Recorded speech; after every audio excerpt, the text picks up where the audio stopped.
TV serial कथा अनकही का एपिसोड कथा द्वारा माया, तेजी और फराह के साथ दुल्हन की पोशाक के लिए कपड़े चुनने से शुरू होता है। माया कथा पर अलग अलग रंग आजमाती है और कहती है कि उनमें से अधिकांश उस पर बहुत अच्छे लगते हैं, जबकि तेजी और फराह एक दूसरे को देखते हैं।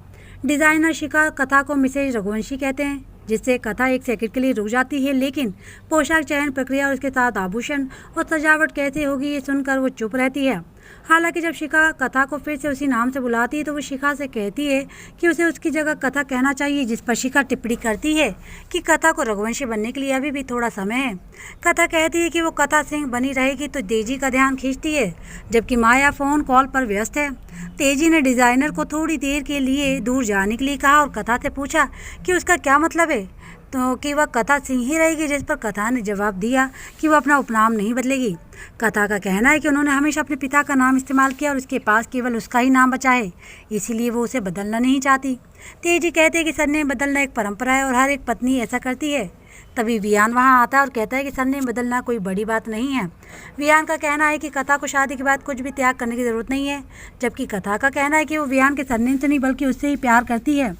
तेजी के क्रोधित और नाराज होने पर माया स्थिति में हस्तक्षेप करती और तेजी को वियान और कथा का समर्थन करते हुए कथा के फैसले से नाराज न होने के लिए कहती है। माया वियान और कथा दोनों को गले लगाती है और वियान को कथा को घर छोड़ने के लिए कहती है, जिसके बाद वियान और कथा घर छोड़ देते हैं।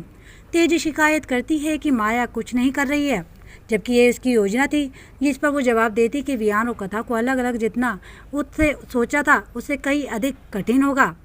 इसी बीच एहसान कविता और कैलाश से मिलने आता है और कविता दारों से हमेशा वियान के साथ रहने के लिए डांटता है, जो कथा के साथ उसकी मज़ेदार शादी में हस्तक्षेप करता है। कविता एहसान से अपनी आंखें बंद करने और उस पर लड़की को ढूंढने के लिए कहती है जिसे वो पसंद करता है, ताकि उसकी भी एक गर्लफ्रेंड हो, और एहसान अपनी कल्पना में वान्या को देखकर चौंक जाता है। युवराज रोका समारोह से कथा और वियान की एक फ्रेम की हुई तस्वीर लेकर आता है और कहता है कि वो इसे वियान को देगा, जिसके बाद वो कथा को वो तस्वीर को देखता है और एहसान को बताता है कि उसकी ज़्यादातर तस्वीरें वान्या के साथ हैं। कविता एहसान को घूरती और चिढ़ाने वाली अंदाज में अपना सिर हिलाती है, जबकि एहसान घबरा जाता है और युवराज को अपने साथ बाहर चलने के लिए कहता है। आरव अपने दोस्तों से मिलता है और जो उससे कहते हैं कि उसे अपने कमरे में अलग सोना चाहिए क्योंकि वो अब बड़ा हो गया है, जिससे आरव भ्रमित हो जाता है। वियान और कथा घर वापस आते हैं और घर में किसी को नहीं देखते, जिससे वियान को रोमांटिक होने का मौका मिलता है, लेकिन कथा विरोध करती है कि कोई भी किसी भी समय आ सकता है। जैसे ही वियान कथा का पीछा करता है, वे आरव और उसके दोस्तों के सामने आते हैं, जो उन्हें बताते हैं कि वे कुछ पुरुष बात कर रहे थे। दोस्तों के जाने के बाद कथा आरव से पूछती है कि वो किस बारे में बात कर रहे हैं, लेकिन आरव बिना राज बताए भाग जाता है। कथा को माया का फ़ोन आता है, जो उससे पूछती है कि क्या वो शाम को आरव और उसके साथ बाहर ले जा सकती है, जिस पर कथा खुशी से हाँ में जवाब देती है।